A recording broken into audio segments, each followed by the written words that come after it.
Dans le petit village de lointain vivait un garçon différent des autres. Pendant que les enfants couraient dans la poussière au coucher du soleil, Dan préférait s'asseoir seul près de la rivière derrière sa maison. Il contemplait les étoiles, écoutait le vent et jouait de la flûte comme si le monde entier dépendait de ses mélodies. Il croyait que l'eau l'écoutait, qu'elle comprenait. Ses notes étaient si douces que même la surface de la rivière semblait vibrer sous la lumière de la lune. Dan était convaincu que la rivière était vivante, qu'elle murmurait en réponse à ses chansons. Chaque soir, il revenait, fidèle à ce rituel, sans savoir que ses mélodies traversaient bien plus que l'air. Car sous les profondeurs, quelqu'un l'entendait. Une créature blessée, malade, condamnée par une ancienne prophétie. Une sirène nommée Fa. Les prêtresses du royaume marin lui avaient annoncé qu'elle ne guérirait que grâce à la mélodie d'un enfant au cœur pur. Et un soir, la rivière se mit à briller. L'eau s'ouvrit, et Fa apparut devant Dan. Il ne fuyait pas. Il ne criait pas. Il souriait. C'est ce soir-là qu'un enfant fit une promesse qui allait bouleverser deux mondes.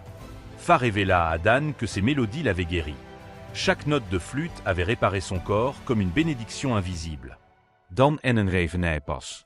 Lui qui se croyait insignifiant venait d'accomplir une prophétie sans le savoir. Les jours passèrent, puis les années. Dan revenait chaque soir. Il parlait, riait, échangeait des histoires. Il lui apportait des bonbons, elle lui racontait la vie sous l'océan. Une amitié sincère naissait, pure, innocente. Le jour de ses 18 ans, Dan se présenta à la rivière avec une décision ferme.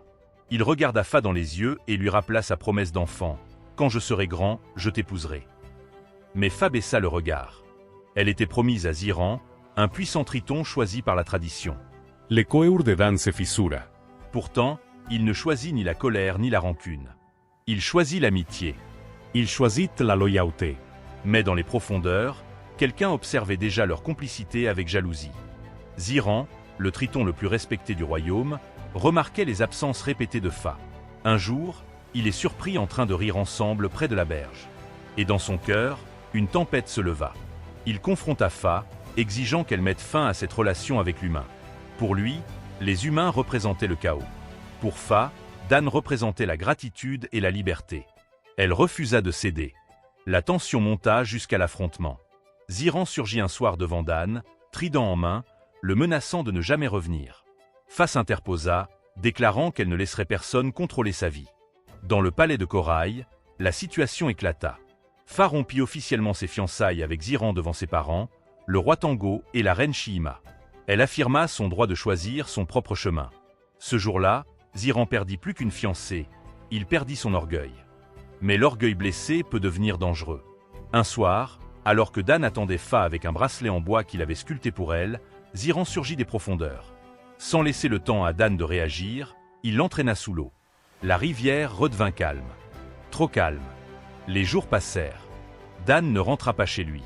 Sa mère parcourut le village en pleurant, demandant si quelqu'un l'avait vu. On lui répondit qu'il se dirigeait vers la rivière.